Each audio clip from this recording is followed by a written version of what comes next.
Warning: this video contains graphic footage of a real bicycle crash.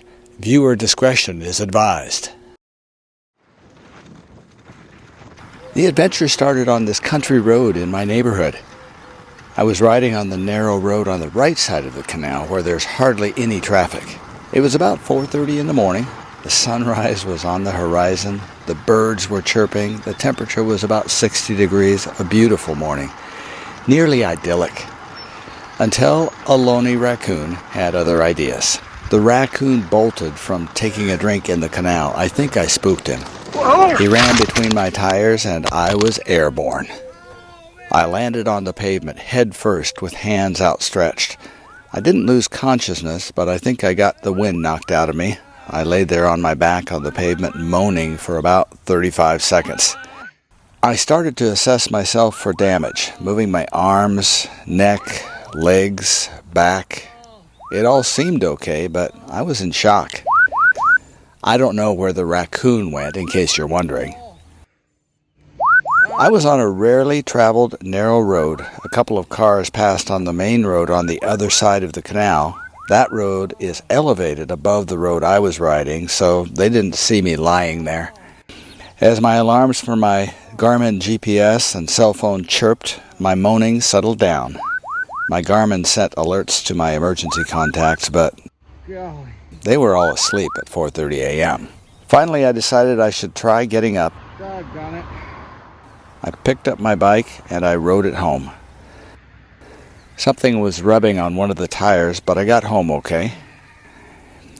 In the garage, I was still in shock. You can see the pale look on my face and the banged-up helmet. In a few minutes, I was getting over the shock, and I went to wake my wife. She was a little upset when she realized why I was waking her and asking her to take me to the ER. Imagine seeing this on your spouse when you woke up. The crash kept repeating in my mind over and over.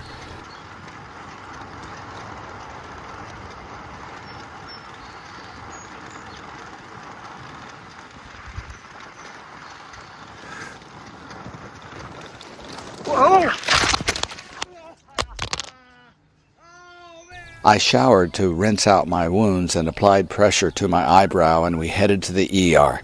After triage and vital signs, we sat in the waiting room for about 20 minutes, then got to a room where I got a snazzy gown. The main injuries were to my right eyebrow, an inch-long gash that was responsible for all the blood. 3 dissolvable stitches closed that up. 2 stitches soon fell out, so I applied steri-strips. There were abrasions to my forehead, right chin, right shoulder, right elbow, right knee, and most of my fingers looked like hamburger. My right hand felt like it might be broken, and on our drive to the hospital, I noticed that my right flank was starting to ache. I was worried about a kidney injury. I got a basin and cleaned up my fingers. The x-ray did not show a fractured hand, but I suspect a hairline fracture with the pain I felt. My kidney injury was confirmed with bloody urine, so a CT scan was done. It showed a kidney contusion rather than a laceration. I breathed a sigh of relief. Lab work was unremarkable. On the way home, we stopped at the scene of the crime, where there was a skid mark in the gravel along the roadside and blood on the ground. My black eye filled in nicely over the next several hours. I took the next day off riding, but got back on the trainer the next day. I rode the trainer daily and got back outside on my bike 11 days after the crash.